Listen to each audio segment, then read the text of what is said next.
سورة أنزلناها وفرضناها وأنزلنا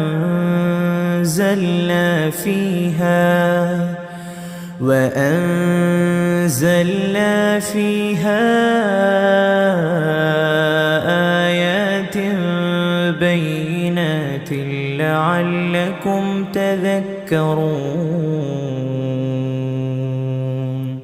الزانية والزاني فاجلدوا كل واحد